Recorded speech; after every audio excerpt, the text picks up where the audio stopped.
Hello दोस्तों, आज हम बात करेंगे एक ऐसे टॉपिक पर जो हर इंडियन सिटीजन के लिए इम्पोर्टेंट है, यानी राज्य सरकारों की कार्य प्रणाली के बारे में। हमारे देश में सेंट्रल गवर्नमेंट का के साथ साथ स्टेट गवर्नमेंट भी अपने इम्पोर्टेंट रोल प्ले करती है। स्टेट गवर्नमेंट्स का काम सिर्फ अपने स्टेट के डेवलपमेंट तक ही लिमिटेड है नहीं है होता, बल्कि वो नेशनल पॉलिसीज को अपने रीजन में इम्प्लीमेंट करते हैं।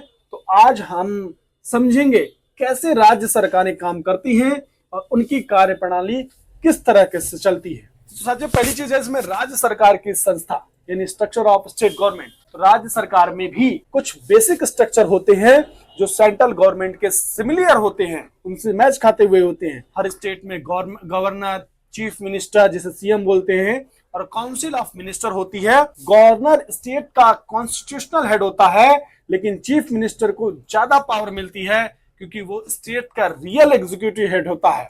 सीएम के साथ काउंसिल ऑफ मिनिस्टर मिलकर पॉलिसीज और लॉ बनाती हैं। वहीं दूसरी बात करें राज्य सरकार के कार्य क्षेत्र के बारे में, यानी function of the state government.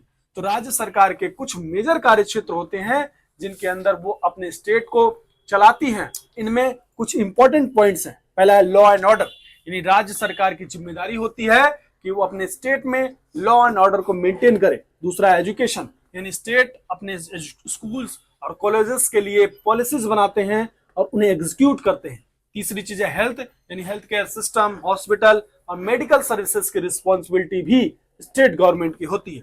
वही इंफ्रास्ट्रक्चर डेवलपमेंट, यानी रोड, ब्रिज, पब्लिक ट्रांसपोर्ट और अर्बन प्लानिंग जैसे काम राज्य सरकार करते हैं। वही एग्रीकल्चर और रूरल डेवलपमेंट के बारे में बात करें तो स्टेट लेवल पर किसानों की वेलफेयर और उनके लिए स्कीम डिजाइन करना भी राज्य सरकार का काम है।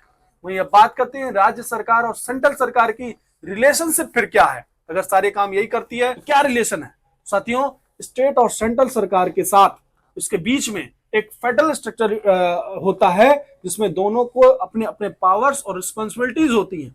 राज्य सरकार को अपनी स्टेट की डेवलपमेंट और वेलफेयर के लिए इंडिपेंडेंस पावर मिलती है, लेकिन कई बार सेंट्रल गवर्नमेंट से भी उन्हें सपोर्ट मिलती है, specially in cases of financial resources.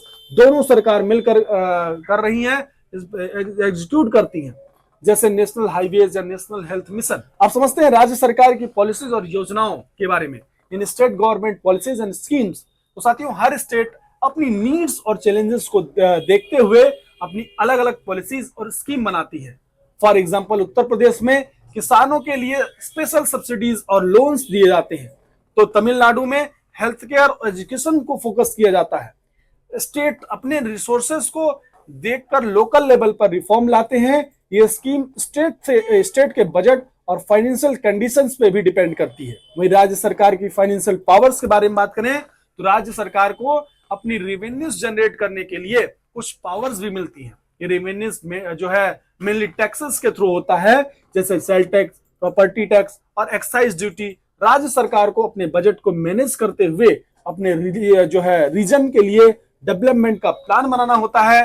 Finance commission हर 5 साल में स्टेट को उनके शेयर का फाइनेंशियल सपोर्ट देता है, लेकिन स्टेट को अपने बजट को एफिशिएंटली मैनेज करना पड़ता है। राज्य सरकार की विकास योजनाओं के बारे में बात करें तो साथियों, राज्य सरकार के पास कई ऐसे स्कीम होती हैं जो डायरेक्टली लोगों की लाइफ इंप्रूव करने के लिए होती है।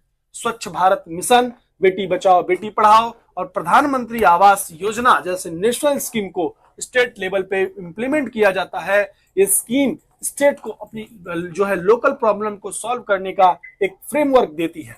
हर स्टेट अपनी जो है लोकल नीड्स के हिसाब से इनको कस्टमाइज कर लेता है। वही बात करते हैं लोकसभा और विधानसभा के रोल के बारे में, तो साथियों, राज्य सरकार का एक और इंपॉर्टेंट कंपोनेंट है विधानसभा, यानी स्टेट लेजिस्लेटिव असेंबली।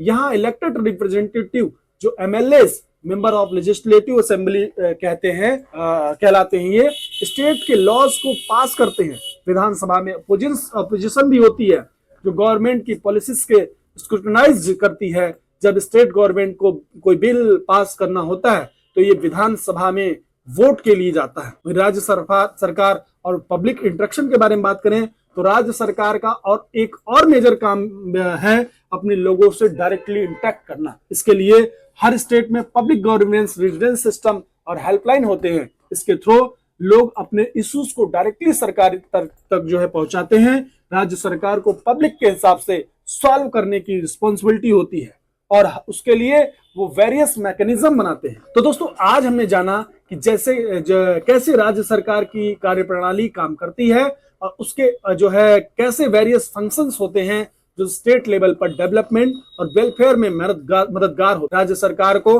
अपने रिसोर्सेज को एफिशिएंटली मैनेज करना पड़ता है और अपने सिटीजन्स के लिए अच्छे पॉलिसीज और स्कीम बनानी पड़ती है। अगर आपको ये वीडियो पसंद आई हो तो इसे लाइक करिए, शेयर करिए, हमारे चैनल को सब्सक्राइब करिए और अपने थॉट्स कमेंट में जरूर बताइए। मिलते हैं नए टॉपिक पे, तब तक चैनल पे बने रहिए। जय हिंद, जय भारत।